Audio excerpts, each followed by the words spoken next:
하나님 말씀 보도록 하겠습니다. 누가복음 17장 말씀입니다. 누가복음 17장 28절에서 35절 말씀까지입니다. 누가복음 17장 28절에서 35절 말씀입니다. 누가복음 17장 28절에서 35절 말씀까지 우리 교독하시며 말씀 확인하도록 하겠습니다. 제가 28절을 읽겠습니다. 또 롯의 때와 같으리니 사람들이 먹고 마시고 사고 팔고 심고 집을 짓더니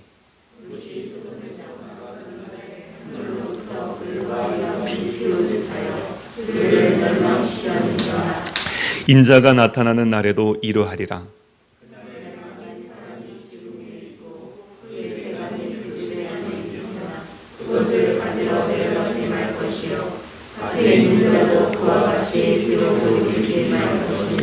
롯의 철을 기억하라.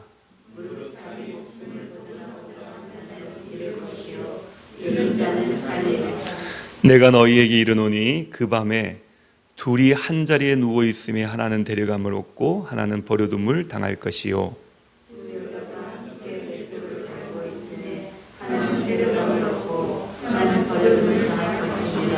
아멘, 아멘, 할렐루야.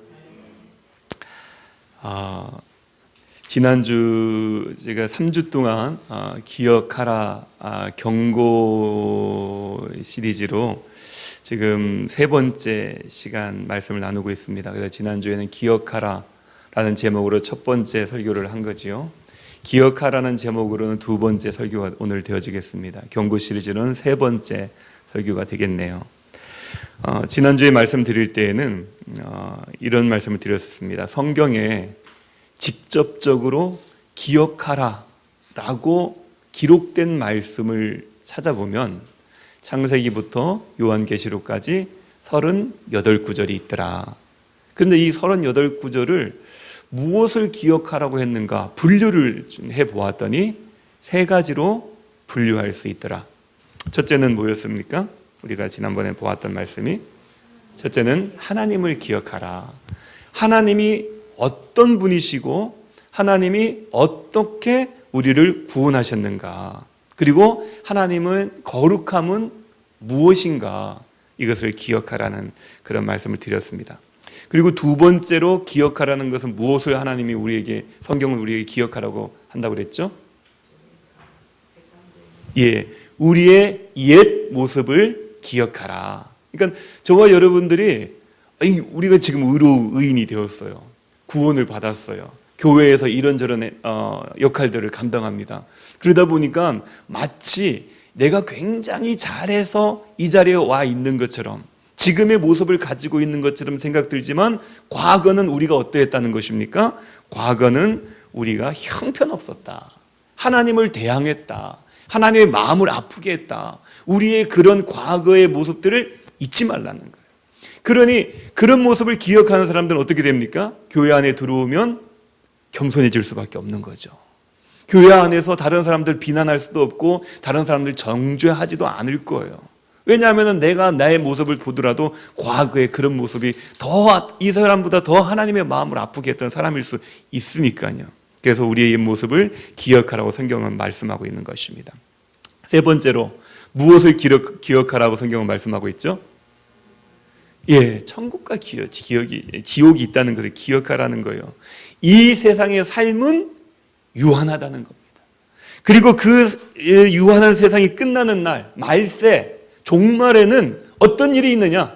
심판이 있고 그 심판을 통해서 천국과 지옥으로 갈라지는데, 이 갈라지는 그 사건이 있다는 것을 기억하라는 거예요. 그러니 지금 우리가 살아가는 이 모습들을 통해서 천국과 지옥이 갈라진다는 것입니다.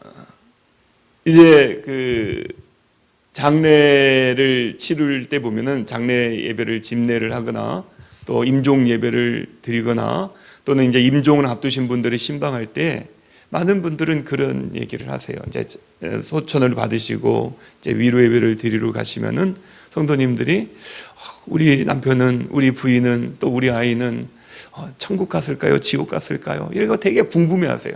그리고 마치 그 와서 예배를 드리면은, 임종 예배를 드리면은 그 영혼이 막 천국으로, 막 지옥 가던 영혼들이 천국으로 옮겨질 것 같기도 하고, 또 그렇게 그 구원을 위해서 이제 막 정신이 없고 의식 없는 그분에게 세례를 베풀어 달라는 분들도 계시고 막 이러십니다. 근데 안타깝지만은 천국과 지옥은 언제 갈라지냐면은 그분이 의식이 있을 때, 그분이 이 땅 살아갈 때 하나님을 인정했느냐 인정하지 않았느냐, 그분에게 무릎을 꿇었느냐 꿇지 않았느냐, 이것에 따라 결정이 되어지고 마는 거예요. 그런데도 많은 분들은 그래도 기원하는 마음은 뭐냐면은 그냥 그렇게 죽음 다음에도 천국이 천국으로 변환되어 줄 수 있을 거라고 생각합니다. 그래서 과거에 가톨릭에서 그런 거 있잖아요. 면죄부라는 것도 팔았잖아요. 그것 때문에 많은 문제를 이야기시키지 않았습니까? 죽은 다음에도 그 후손들이 헌금을 드리면, 돈을 내면은 그 영혼이 이 천국으로 올라간다는 거예요. 그래서 면죄부를 막 성당에서 팔았습니다. 그리고 그걸 사서 받으면은, 그 돈을 내고 그걸 사면은 그 돌아가신 분이 천국 간다는 것이죠. 말도 안 되는 것입니다.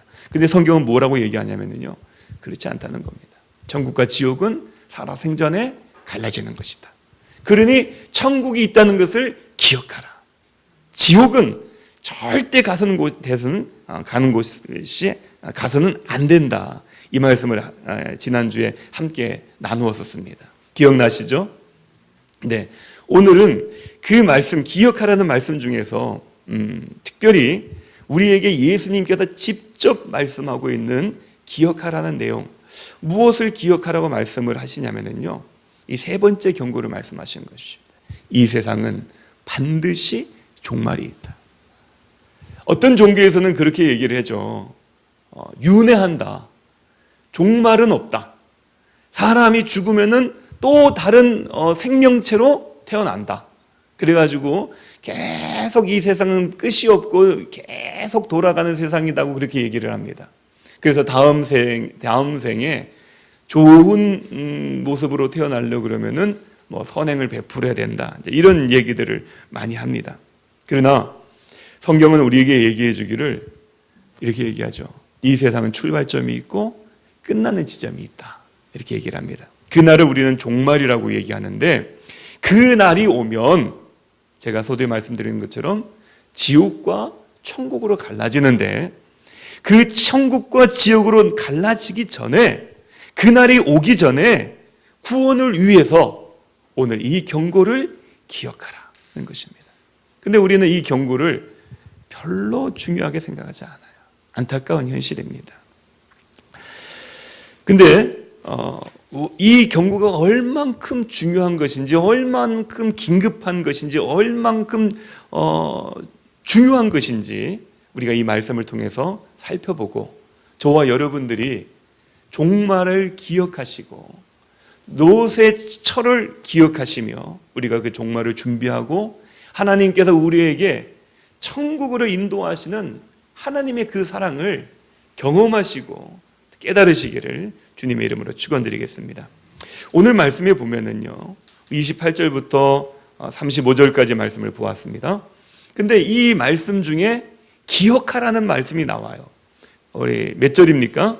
32절. 누가복음 17장 32절에 보면은요, 같이 한번 읽어볼까요? 뭐라고 기록되어 있습니까? 롯의 철을 기억하라.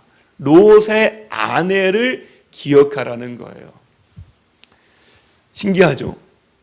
여러분, 롯의 아내는 어떤 사람입니까? 여러분이 알고 있는 성경 지식에 의하면, 상식에 의하면 롯의 아내는 살았습니까? 죽었습니까? 죽었어요. 죽었는데 그게 아름답고 영광스럽게 죽었습니까? 아니에요. 그 소돔이 멸망받는 그날, 이 롯의 아내는 하나님이 명령하시는 그 명령을 지키지 않고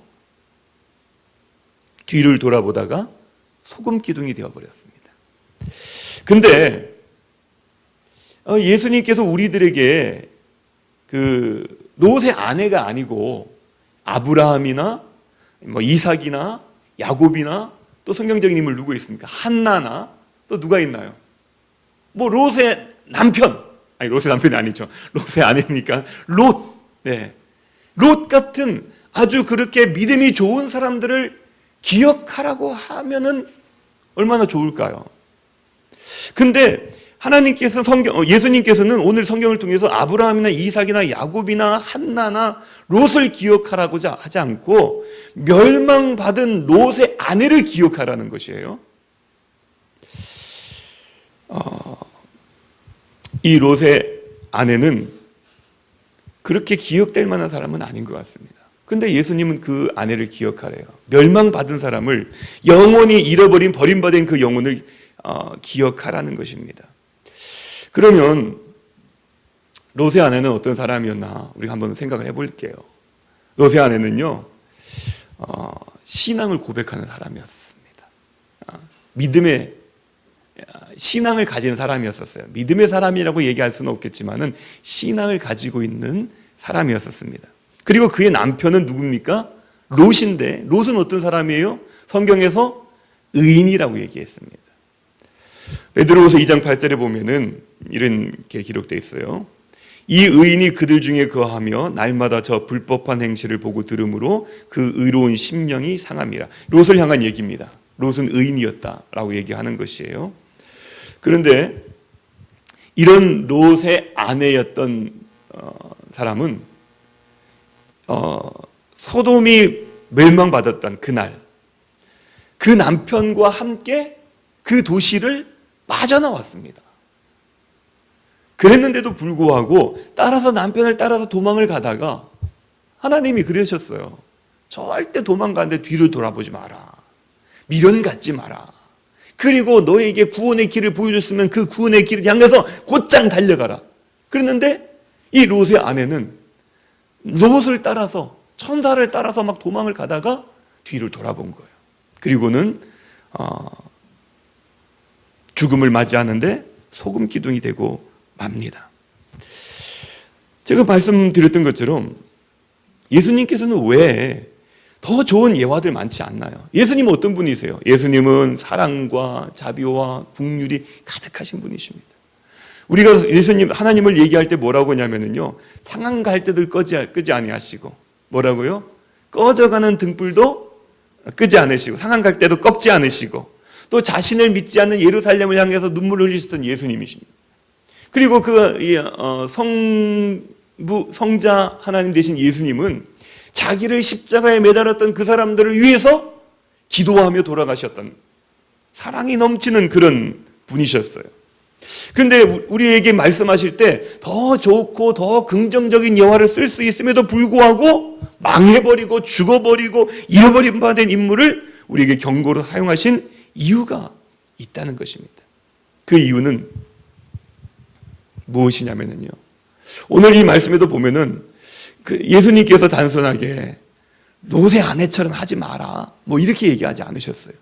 또는 롯을 닮지 마라, 롯의 아내를 닮지 말라 라든지, 야 너 롯의 아내처럼 닮지 않도록 주의해라 이렇게 얘기하지 않고 뭐라고 말씀하셨냐면 롯의 철을 기억하라 이렇게 했습니다. 기억하라. 우리 머릿속에 기억하고 있으라는 거예요. 왜 그러냐면요, 우리는 이러한 일들을 너무나도 쉽게 잃어버리고 아무렇지도 않게 살아갈 가능성이 저와 여러분 가운데에 다분히 있다는 것을 아시고 이런 어리석은 기억력에 대하여서 우리에게 경고하고 계시는 것입니다. 그래서 잊어버리지 말라는 거예요. 꼭 기억하라는 거예요. 그냥 닮은든지 그렇게 주의하라든지 그런 경고성의 말씀이 아니라 절대로 잊어버리면 안 된다 이 얘기를 하고 있는 것입니다. 자, 그렇다면은 롯의 아내는 어떤 사람이었을까요? 무엇을 기억하라는 것일까요? 롯의 아내는 첫째로 어떤 사람이었습니까? 그는 굉장히 좋은 환경에 있는 사람이었습니다. 한마디로 얘기하면요, 많은 특권과 특혜를 받고 있는 사람이었습니다. 신앙 가운데에서. 아브라함과 롯의 시대에는요, 진정한 구원의 신앙을 접하기가 어려웠던 시절이었어요. 왜냐하면 그 시대는 성경도 없었고, 그 시대에는 사역자도 없었고, 그 시대에는 선교사도 없었고, 그 시대에는 경건서적도 없었어요. 그래서 하나님을 제대로 알기가 쉽지 않았습니다. 그런데 그 하나님을 아는 지식을 가진 사람들은 몇 명이 있었는데, 그 사람은 몇몇 하나님의 은혜를 입은 사람들에게 한정적으로 베풀어져 있던 지식이었거든요. 그런데 그리고 대부분의 사람들은 이 하나님을 알지 못하기 때문에 죄악 가운데, 흑암 가운데, 무지 가운데, 미신 가운데에 하나님 앞에 반역의 삶을 살고 있었던 그런 시대였었습니다. 그런데도 불구하고 그 시대에 가장 믿음이 좋은 사람들 두 사람을 꼽으라 한다면, 하나님께서 특별히 불러서 인도하고 계신 두 사람을 찾는다 하면은 아브라함과 롯인 거예요. 이분들은요, 하나님 앞에 경건한 삶을 살던 사람들이었습니다. 그들의 신앙은요, 형식적인 신앙이 아니었고, 그들의 신앙은요, 그들의 삶을 다스리는 원칙이었습니다. 그들의 믿음은요, 모든 말과 생각의 중요한 기준으로 삼겼던 그런 신앙을 가진 사람들이었어요. 그 사람들과 함께 지내고 있었으니까 이 롯의 아내는 어떤 은혜를 받고 있었냐면은 하나님을 바로 알 수 있는 은혜를 받고 있었습니다. 수백 명의 사람들이 죄악 가운데 살아가는 그때에 그는 하나님이 어떤 분인 것을 분명히 아는 지식을 가지고 있었고, 심지어 그가 살고 있는 그 성이 멸망받을 그 시점에 천사를 하나님께서 보내셔서 그들을 그 성에서 구원해내는, 구원받아지는 경고를 받고 구원을 받았던 그런 은혜도 경험한 사람입니다. 그러니 얼마나 큰 은혜를 입었고 얼마나 큰 하나님께 사랑을 받은 사람이겠습니까? 그리고 아브라함과 롯과 함께 지내면서 그들의 믿음과 지식, 그들의 기도의 제목들을 너무나도 잘 알고 있었어요. 그럼에도 불구하고 그는 그러한 특권들이요, 그러한 은혜들이, 그러한 하나님의 사랑이 그에게 선한 영향력을 미치지 못했습니다. 천사들이 그 소돔에 와서 그 롯에게 달아나라고 경고합니다. 그리고 그 얘기를 롯의 아내도 그 옆에 분명히 있어서 들었을 거예요. 우리가 전도하다 보면 그런 얘기 많이 듣지 않습니까? 하나님이 살아계신 것을 보여주면 내가 믿겠다. 하나님이 나에게 무언가를 보여주면 내가 교회 나가겠다. 이런 얘기들 참 많이 하시잖아요. 그런데 지금 롯의 아내는 천사들을 직접 보았어요. 롯의 아내는요, 그 천사들의 손에 이끌려 나가는 남편을 보았고, 그 남편과 함께 그 소돔에서 나오는 그 천사들을 직접 보면서 정말 큰 은혜를 경험했습니다. 그런데 그럼에도 불구하고 그 롯의 아내는요, 그런 은혜를 경험하면서도 자기 스스로, 자기의 의지로 하나님 앞에 무릎 꿇는 일이 없었던 거예요. 보기는 많이 봤어요. 놀라운 일들을 경험을 많이 했습니다. 심지어는 자기의 삶이 그냥 죽음 가운데서 생명으로 옮겨지는 그것도 경험을 했어요. 그런데도 불구하고 그는 그 하나님의 은혜 가운데서 그의 영혼이, 그의 양심이 한 번도 주님의 음성에 귀 기울이거나 그의 신앙이 그 주님 앞에 무릎 꿇고 자기의 의지를 하나님 앞에 내려놓은 적이 한 번도 없었던 것입니다. 그는 그저 롯의 그 식구처럼, 가족처럼 그렇게 했습니다. 그리고 얼마든지 그는 그 롯의 방식을 따라서 순종했고 아브라함의 그 반응에 따라서 순종을 했습니다. 종교적인 것 같았어요. 신앙적인 것 같았어요. 믿음이 있는 것 같았습니다. 그러나 그의 노력에도 불구하고 그는 구원에서 버림받아졌다는 것입니다. 자, 그러면 여러분들 이 이야기를 들으면서 나랑 무슨 상관이 있습니까? 이런 생각 들지 않겠어요? 나는 잘하고 있는데요. 아니, 내 정도 하면 되지 않습니까? 이런 생각 들지 않겠습니까? 근데 제가 지난주에도 잠깐 말씀드렸습니다만은 나는 잘하고 있는 것 같은데, 롯의 아내도 잘하고 있는 것 같았어요. 왜냐하면 아브라함과 롯과 함께 지금껏 잘 살아왔잖아요. 갈대아 우르에서 나와가지고 지금 가나안에 가기까지 잘 따라왔잖아요. 괜찮은 것 같았거든요. 그런데 중요한 건 뭐냐면은 하나님께서 그 롯의 아내의 그 모습을 기뻐하지 않았다는 겁니다. 자신은 잘한 것 같았고 자기는 노력하고 있는 것 같았지만은 그러나 하나님이 보실 때는 아니었다는 거예요. 제가 다른 분들의 예를 들면 시험 드실 수 있으니까 제 예를 자꾸 듭니다. 다른 분들 가정 얘기하면 시험 드실까 봐 저희 가정 자꾸 얘기를 합니다. 제가 지난주도 말씀드렸던 것처럼 제가 어떤 어려움을 겪기 전에는 잘하는 것 같았어요. 괜찮은 아들 같았고 괜찮은 사람인 것 같았습니다. 괜찮은 전도사인 것 같았어요. 제가 신학대학교 1학년 들어가면서부터 전도사를 했기 때문에 교육 전도를 했기 때문에 저는 평신도 과정이 별로 없었던 것 같아요. 고등학교 때까지 계속해서 교회 임원으로 그렇게 활동을 하고 제가 이래봐도 고등부 회장을 2년을 연임한 그런 임원 출신입니다. 비록 개척교회에서였지만은 큰 교회에서도 제가 임원을 했습니다.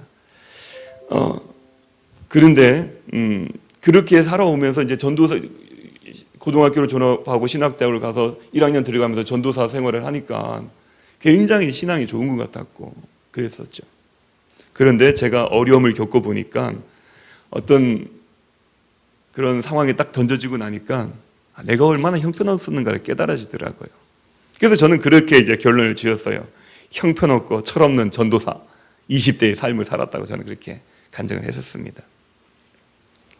마찬가지로 내가 잘하는 것 같았지만 더 중요한 게 있습니다.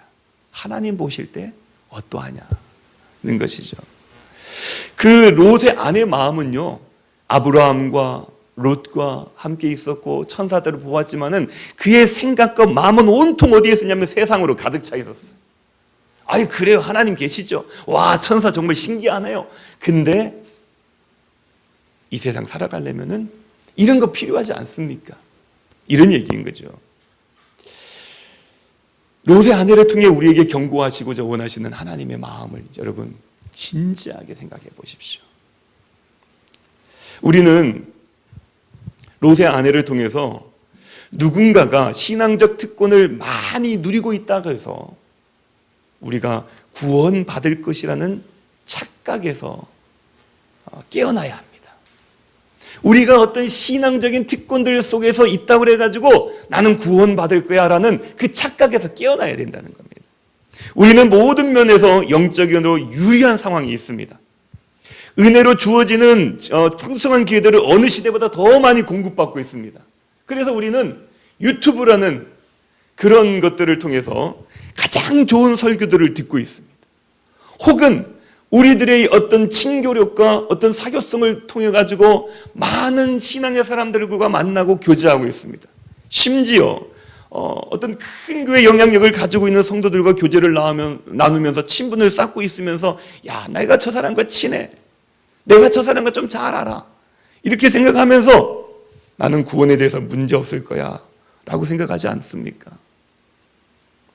그러나 이러한 어떤 신앙적인 어떤 은혜의 특권을 누리고 있음에도 불구하고 만약 저와 여러분들이 회개하지 않은 채로 이 모습 그대로 살아간다면요, 마지막 때는 마침내 버림받는 사람이 되어질 수 있다는 것이죠. 제가 이런 말씀 드리면은 우리 성도님들이 잘 이해가 안 되시는 분들 계실 거예요. 혹은 아니 무슨 소리 하는 거야 라고 하면서 불편한 마음을 가지실 수 있는 분들도 있습니다. 근데 히브리 기자는 히브리서 5장 12절에 이렇게 기록하고 있습니다. 때가 오래되었으므로 너희가 마땅히 선생이 되었을 터인데 너희가 다시 하나님의 말씀의 초보에 대하여 누구에게서 가르침을 받아야 할 처지이니 단단한 음식은 못 먹고 젖이나 먹어야 할 자가 되었도다. 히브리서 기자는 이 히브리서를 기록하면서 예수 믿은 지 오래된 사람이라 한다면은 다른 사람들을, 연약한 사람들을 격려하고 그 사람들을 북돋아가지고 그 사람들을 권면해서 하나님께로 돌아오게 해야 되는데 그렇지 못하고 아직 어린 아이로 신앙으로 있는 이 유대인 그리스도인들을 향해서 경고의 메시지를 하고 있는 거예요. 책망을 하고 있는 것입니다. 그들의 상태는 어떤 상태였냐면은 누군가가 자기를 향해서 칭찬해주면 좋아해요. 자기가 듣고 싶은 말을 해주면 막 좋아합니다. 아, 저 사람 좀 괜찮은 사람이야. 그런데 누군가가 나를 향해서 권면이라도 하려 치면은 얼굴을 붉히는 그런 사람들의 상태였다는 것이죠. 그런 사람들은 성숙하지 못했다는 것입니다. 많은 사람들이 확실한 그리스도인이 되기 위해서는 신앙적 특권이 있으면 된다라고 생각을 하고 있습니다. 그러나 저와 여러분들은 기억하셔야 됩니다. 저와 여러분들에게는 특별한 특권이 필요합니다. 우리가 생각하는 것처럼 다른 이 땅에 있는 다른 신앙적인 특권들, 은혜들을 그것이만 있으면 구원받을 거라고 생각하지만은 오늘 이 성경은 우리에게 경고하기를 그것이 아니라 다른 특권이 필요하다. 이 말씀을 하고 있는 것이에요. 만약 이러한 생각들, 신앙적인 특권들, 내 남편이 경건하고 내 아내가 경건하고 내가 좋은 신앙의 환경 가운데 있고 좋은 설교를 들으면 내가 구원을 받을 수 있을 거라는 착각, 그리고 내가 그런 생활 가운데 있기 때문에 나는 구원에 문제가 없다고 생각하는 그런 생각들을 하시는 분들에게 저는 질문을 하고 싶어요. 하나님과 동행하는 삶을 살고 있으십니까? 라고요. 우리가 정말 구원받기 위해서는요, 그런 것들이 하는 다른 차원의 특권이 필요하다는 것입니다. 여러분, 성경에 대해서 잘 아시죠? 요압은 다윗 임금의 군대 장관이었습니다. 게하시는 엘리사의 종이었습니다. 대만은요, 바울의 동역자였습니다. 특히 가룟 유다는요, 어떤 사람이었습니까? 예수님의 제자였습니다. 롯의 아내는요, 경건한 의인의 롯의 부인이었습니다. 그런데 요압과 게하시, 데마와 가룟 유다, 롯의 아내의 공통점은 무엇이냐면요, 그들은 신기한 것들을 보았습니다. 대단한 사람들 옆에 있었습니다. 심지어 바울의 동역자였고, 심지어 예수님의 제자였고, 심지어 엘리사의 종이었고, 심지어 다윗과 함께 그 많은 세월을 겪으면서 하나님을 경험했던 군대 장관을 여기며 사람들이 있었습니다. 그러나 그들은 올바른 지식이 있었고 엄중한 경고를 보았고 수많은 특권을 누렸지만은 그들은 공통적으로 바른 길을 가지 못했습니다. 그들은 자신의 죄 가운데서 그냥 그렇게 죽어갔다는 것입니다. 우리는 이런 성경의 인물들을 통해서 볼 때에 우리에게 필요한 것은 무엇이냐? 그것은 다른 것들이 아니에요. 내가 어느 교회 출신이다. 내가 누구를 알고 있다. 내가 신앙생활을 어떻게 하고 있다. 이것보다 더 중요한 것이 있다면은 그것은 무엇이냐면은 하나님의 은혜입니다. 하나님의 은혜를 구해야 돼요. 은혜는 무엇입니까? 구원은 무엇입니까? 은혜잖아요. 제가 지난번 말씀드렸던 것처럼 신학교에 1학년 딱 들어가니까 저희를 가르치기 위해서 올라오신 아주 재미있는 교수님이 계셨습니다. 현직 목사님으로서 교수의직을 역임하신데 북한에서 내려오신 분이셨어요. 근데 이분이 나이가 많으신 분이셨는데 우리들에게 그렇게 묻습니다. 제가 몇 번 말씀드린 것 같은데 이런 얘기를 해요. 말씀대로 사는 게 쉽습니까? 어렵습니까? 묻는 거예요. 말씀대로 사는 게 쉽습니까? 어렵습니까? 그러니까 다들 어렵다 그러죠. 말씀대로 사는 게. 그랬더니 그분이 막 책상을 막 탕 치면서 하시는 말씀이 뭐가 어렵냐고. 그러면서 성경에 보면 다 기록되어 있는데 그대로 살면 되지 뭐가 어렵냐고. 그러면서 다시 묻습니다. 말씀대로 사는 게 쉽습니까? 어렵습니까? 묻는 거예요. 그러니 교수님이 그렇게 화를 내면서 막 책상을 치면서 뭐라 그러니까 그 학생들이 어때요? 막 쫄아가지고 교수님이 저렇게 화를 내니까 어렵다고 말하기 힘드니까 쉽다고 다들 이구동성으로 얘기했죠. 쉽습니다. 막 얘기한 거죠. 그러니까 그분이 막 깔깔깔대며 웃으시면서 하시는 얘기가 쉽기는 뭐가 쉽습니까? 막 이러면서 어떻게 그렇게 말씀대로 다 사냐고 사람이. 이런 얘기를 하시면서 그런 얘기 하셨어요. 우리가 사는 방법은 하나님의 은혜로 살아가는 것입니다. 이 얘기 하셨거든요. 맞아요. 저와 여러분들이 뭐 창세기, 출애굽기, 레위기, 민수기, 신명기, 모세오경을 다 지키며 산다고 얘기하고 자부할지도 모르겠어요. 우리는 이런저런 어떤 특권들을 누리고 있기 때문에 나는 구원 받았다고 생각할지 모르겠어요. 그러나 우리에게 그런 것들이 정말 좋은 것들이고 정말 훌륭한 것들이고 정말 감사한 것들이 많습니다. 그러나 그것들만 가지고는 저와 여러분들이 마지막 종말을 맞이할 수는 없다는 겁니다. 이해되십니까? 동의하십니까? 우리의 이 특권들이, 우리가 가지고 있는 많은 조건들이요, 이것들을 가지고 통해서 우리의 삶 전체가 하나님께 향하도록 간절히 기도해야 되겠지만, 이러한 그 환경과 특권들을 하나님의 자리에 올려놓아서는 안 된다는 거예요. 제가 시간은 좀 지났지만은 적용을 해보겠습니다. 만약 이런 특권들 가운데서 누리고 있기 때문에 너무 감사해야 되는 건 맞아요. 우리 주위에 훌륭한 믿음의 사람이 있다는 것 감사할 일입니다. 그러나 그런 조건과 특권들 가운데서 우리가 해야 될 일이 있어요. 그건 뭐냐면은 결단이 있어야 됩니다. 하나님 앞에서 우리가 어떻게 살 것인지에 대한 결단이 있어야 되는 것이에요. 만약 그런 환경과 조건들이, 특권들이 저와 여러분들을 하나님 앞에서 교만하게 만든다든지 구원과 진리를 분별하지 못하게 한다면 그것은 우리에게 주신 은혜가 아니고 독이 된다는 것이에요. 독은 어떤 역할을 합니까? 무감각하게 만들어버려요. 모든 감각을 마비시켜버립니다. 양심을 무감각하게 만들고 또 도리어 하나님의 말씀을 부담스럽게 생각하게 되고 모든 것을 더 악하게 만든다는 것이죠. 여러분, 불은 초를 녹게도 만듭니다. 그런데 이 불은 초를 녹일 수 있을 뿐만 아니라 진흙도 딱딱하게 굳어지게 만들어요. 태양은요, 살아있는 나무를 자라게도 만듭니다. 그런데 죽은 나무를 불쏘시개로 만들기에 딱 좋게 날리기도 하는 역할을 한다는 것입니다. 무슨 말씀을 드리고 싶은 거냐면요, 거룩한 것들에 익숙한 사람들 마음만큼 딱딱한 게 없다는 거예요.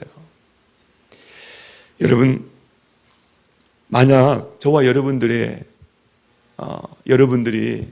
어떤 훌륭한 대단한 목회자의 교회 출신이라고 여러분들이 생각하시고 나는 그분들을 통해서 정말 많은 것들을 배웠다. 그리고 우리는 그걸 자랑스럽게 생각할 수 있습니다. 훌륭한 목회자들을 보면 대부분 대단한 설교자입니다. 근데 여러분들 꼭 기억하십시오. 훌륭한 목회자 밑에서 신앙생활을 하셨던 분들은 꼭 기억하셔야 될 게 있습니다. 나는 이런 목사님 밑에서 신앙 훈련을 받았어. 혹시 우리 시온성교회를 출석하시면서 김용호 목사는 정말 훌륭한 목회자라고 생각하시는 분들도 동일하게 들으셔야 될 내용인데요. 훌륭한 목회자들은 대부분 대단한 설교자이더라고요.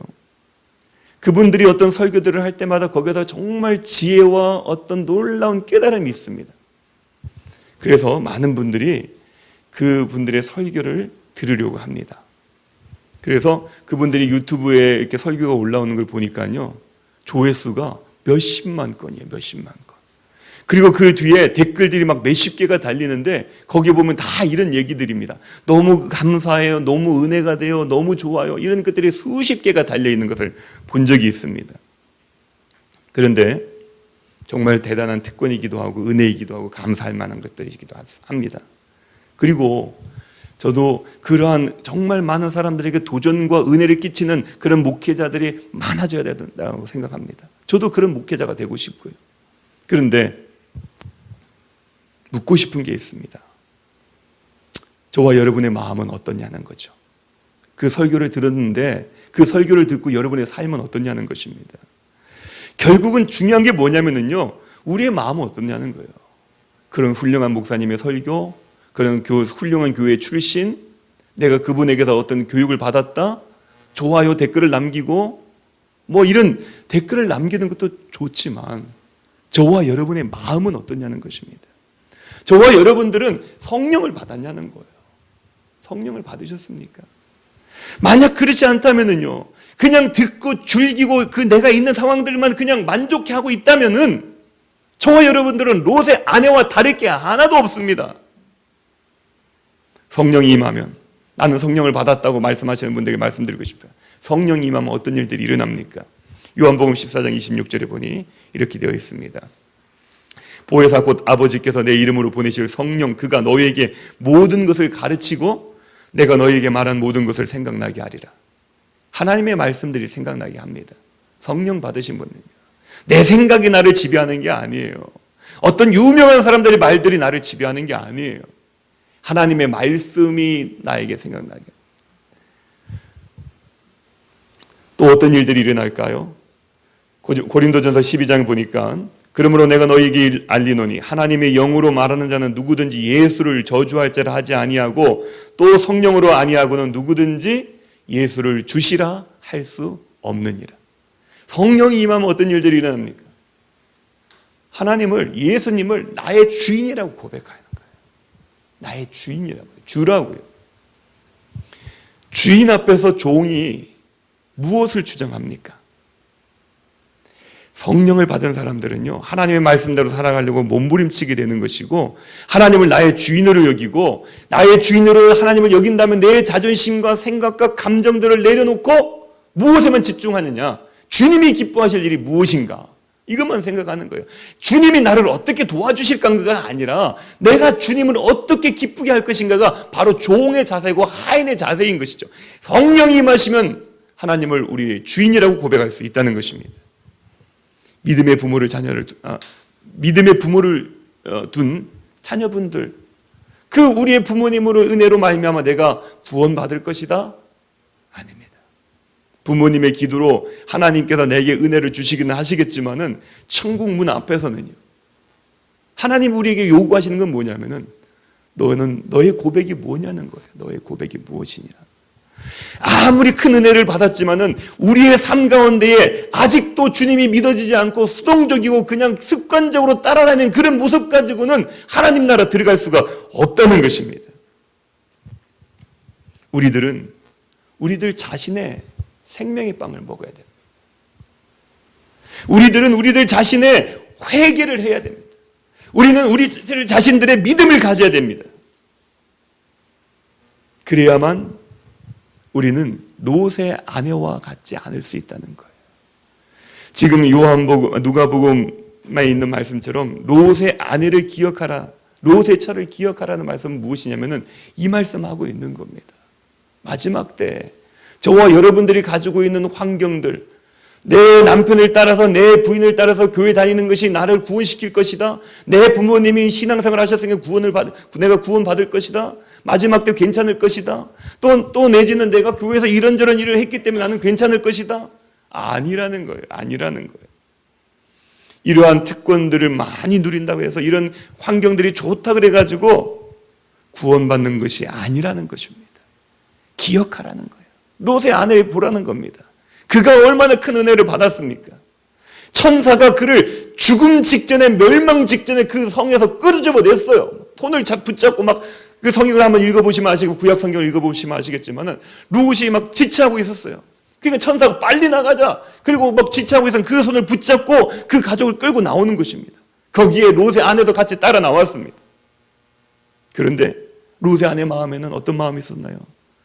내가 두고 온 저 동네에 내가 돈을 두고 왔는데 저기 가면은 막 맛있는 마트가 있고 뭐 편하게 살 수 있는 여러 가지가 있고 내 자가용이 있고 내 살림이 있고 나를 아는 사람들이 있고 친구들이 있고 지인들이 있고 막 이것 때문에 결단하지 못하고 그러는 거예요.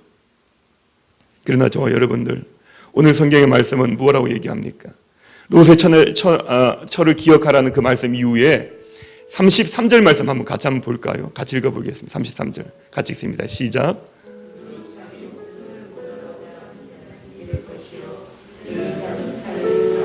35절 말씀 같이 읽습니다.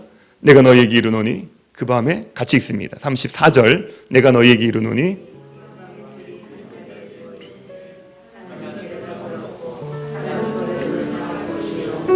아멘.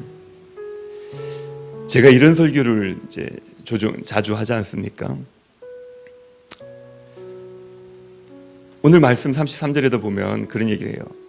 자기 목숨을 보존하고든 자는 잃을 것이요 잃는 자는 살리리라. 그러니까 목숨 아까워하지 마라, 이런 의미도 있지만은 이 의미는 뭐냐면은요, 저와 여러분들 생각할 때 그렇게 생각하지 않습니까?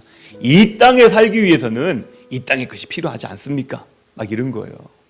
이 땅에서 이런 것도 있고 이런 위치도 갖고 이런 재물도 갖고 이렇게 뭐 이런 신분을 가져야 좀 살 수 있는 거 아닙니까? 이런 겁니다. 이 땅에서 살 생각하지 말라는 거예요. 이 땅에서요. 이 땅에 살아남기 위해서는 이 세상의 것이 필요하다는 그런 생각들 내려놓으라는 거예요. 이거 없으면 죽을 것 같은데요 하는 것들 내려놓으라는 거예요. 그러면 누가 살리겠다고요? 하나님이 살리시겠다는 겁니다. 그런데도 불구하고 저와 여러분들은 자꾸만 이 땅의 것들로 채우려고 그러잖아요. 이런 것도 있어야 되고 저런 것도 있어야 된다고 생각하지 않습니까? 이 정도 돼야 신분도 좀 하고. 근데 아니라는 거예요. 그러면서 뭐라고 합니까? 34절에 보니까 똑같이 누워있는데 한 사람은 데려감을 당하고 하나는 버려동을 당할 것이다, 이 얘기하는 겁니다. 똑같아요, 살아가는 모습들이. 그런데 그럼에도 불구하고 기준이 있다는 겁니다. 그 기준은 누가 기준이냐? 하나님이 기준이라는 거예요.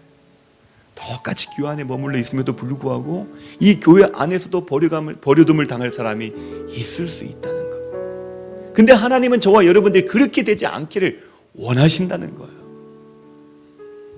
제가 이런 설교를 할 때마다 참 친한 목사님이 계십니다. 저를 아껴주시는 목사님이 계세요. 근데 모르겠어요, 정말 저를 아껴주는지는 모르겠어요. 근데 말은 굉장히 제 목회를 걱정해주고 저에게 실제적인 것들을 말해주시는 분이 계시거든요. 근데 그분이 그런 얘기를 해요. 저는 이렇게 설교합니다, 나 이런 걸 강조합니다. 그리고 또 다른 목회자들과 함께 얘기하면서 이런 얘기를 하면은요, 분위기가 싸해집니다. 그러면서 하는 저한테 얘기해 주시는 목사님 하신 얘기가 뭐냐면은, 야, 네 발등 찍지 마. 이래요. 네 발등 찍지 마. 그런 설교하면 좋아할 성도들이 누가 있겠냐, 이런 얘기를 합니다. 저와 여러분의 사명과 구원을 위해서 하나님의 말씀을 대언했지만 이 말씀들이 부메랑으로 돌아와서 너를 칠 거라는 거예요.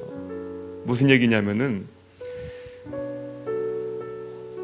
헌금 중요하지 않고 하나님은 돈 좋아하지 않고 헌금 많이 받는다 해서 구원 받지 않는다, 이런 설교하면 누가 헌금하겠냐, 이러는 거예요. 헌금하는 사람은 복 받는다고 얘기하고 헌금하는 사람들이 하나님이 좋게 본다고 생각, 그것도 맞는 말이죠. 그런데 본질적인 것은 무엇이냐면 그것이 우리의 기준이 아니잖아요. 많은 사람들은 자기가 헌금한 액수로 자기의 가치를 따진다니까요. 구원받을 수 있다고 생각한다니까요. 물론 헌금 많이 해주시면 교회에 도움이 됩니다. 교회 여러 행정들에 도움이 되고 목회자가 사례를 받을 때도 부담 갖지 않고 받을 수 있고 합니다. 그런데 그것이 여러분들의 구원 문제에서 중요한 건 아니잖아요. 물론 우리가 맡아진 하나님이 주신 사명들을 감당하기 위해서 하나님이 우리에게 주신 물질들이 드려지는 행위는 정말 중요합니다. 그렇지만 그것을 인해서 우리가 구원받지 못하는 걸 얘기하니까 친한 목사님이, 야, 너 네 발등 찍지 마. 그러면 헌금하실 분들이 얼마나 계시며 그분들이 마음이 괘씸하지 않겠냐. 그분들이 얼마나 열심히 헌금했는데 그것들이 필요 없다고 얘기하니까. 아니요, 저는 헌금이 필요 없다는 얘기하는 게 아니라, 부자를 비난하는 게 아니라, 가난한 자를 옹호하는 게 아니라, 저는 가난하든지 부자든지 하나님 앞에 바로 세워진다는 얘기를 하는 것이거든요. 근데 다른 분들은 그렇게 생각들을 하지 않는 분들도 계시더라고요. 성경에 나온 구원의 진리를 바로 알려드리려고 하는 것입니다. 헌금의 액수로 자신의 가치를 매기지 마시라는 것이죠. 우리의 부모님 덕분에 나는 구원받을 것이다. 내가 좋은 목사님 만났으니까 나는 구원받을 것이다. 내가 유명한 교회 출신이니까 내가 구원받을 것이다. 내가 이런 일들을 했으니까 구원받을 것이다. 물론 중요하고 정말 감사한 일들입니다. 그러나 그런 것들이 있지만 그러나 한 가지 중요한 것, 이것 없으면 안 된다는 거예요. 이게 뭐냐면 하나님의 은혜예요. 하나님의 은혜입니다. 하나님의 성령님의 역사하심입니다. 이거 우리 구해야 된다는 거예요. 성령님을 구하고 하나님이 기뻐하시는 일들을 할 수 있는 사람들이 되어야 된다는 것입니다. 그래서 예수님은 오늘 직접 누가복음에서 우리에게 경고하고 계시는 게 뭐냐면은 롯의 아내를 기억하라는 거예요. 우리가 이 롯의 아내에 대해서 잊어버리면 롯의 아내처럼 되어진다는 것입니다. 롯의 아내는 많은 특권을 가졌습니다. 그럼에도 불구하고 그는 구원받지 못했어요. 천국에서 떨어져 나가고 말았습니다. 오늘 34절의 말씀 보니까 그런 말씀을 31절의 말씀을 보니까 그런 말씀이 있지 않습니까? 그날에 만일 사람이 지붕 위에 있고 그의 세간이 집 안에 있으면 그것을 가지러 내려가지 말라는 거예요. 밭에 있는 자도 그와 같이 뒤로 돌이키지 말라는 거예요. 무슨 얘기냐면요, 정말 중요한 것은 하나님이 우리에게 피할 길을 주시고 구원의 길을 알려주시는데 그 길을 따라가라는 거예요. 롯의 아내도 마찬가지 아닙니까? 소돔에서 건져내셔서 피할 곳으로 너희 구원할 섬으로 달려가고 있다면 그곳을 집중해서 가야 되는데 그의 마음이 아직도 그 소돔에 남아 있었던 거예요. 그 소돔에서 있었던 것들을 그리워하고 있었다는 것입니다. 그 소돔에 있었던 일들을 아까워하고 있었다는 것입니다. 그러나 정말 저와 여러분들은 어떤 것이 우리의 구원의 문제를 해결해 주십니까? 하나님이 저와 여러분의 기준이라는 걸 기억하시고 하나님이 기뻐하시는 삶을 살아나갈 때에만 우리는 구원의 그 문을 통과하게 되어질 것입니다. 여러분이 가지고 있는 것들을 가지고 안심하지 마십시오. 안주하지 마십시오. 항상 저와 여러분들을 점검하십시오. 그래야만 우리는 그날 버려둠을 당하는 그런 비참한 일들을 경험하지 않게 될 것입니다. 아직도 기회는 우리에게 주어졌습니다. 아직 종말이 오지 않았으니까. 우리 시온성교회 성도님들, 여러분들이 하시는 그 수고와 섬김들 주님이 다 기억하실 거예요. 얼마나 감사한지 모르겠어요. 그런데 더 중요한 거 있습니다. 하나님 앞에서 우리는 주님의 은혜를 구하시기를 바라겠습니다. 성령님이 언제나 내 마음 가운데 임재하시기를 구하시기를 바라겠습니다. 하나님 앞에서 1대1로 여러분의 죄를 회개하고 여러분의 은혜를 구하고 여러분의 거룩함을 주님 앞에 구하십시오. 그리고 주님이 인정하시는 그 삶을 통해서 주님께서 우리를 인도하실 때 그 구원의 길로 달려 들어가는 저와 여러분들 다 되시기를 주님의 이름으로 축원드리겠습니다. 기도드립니다.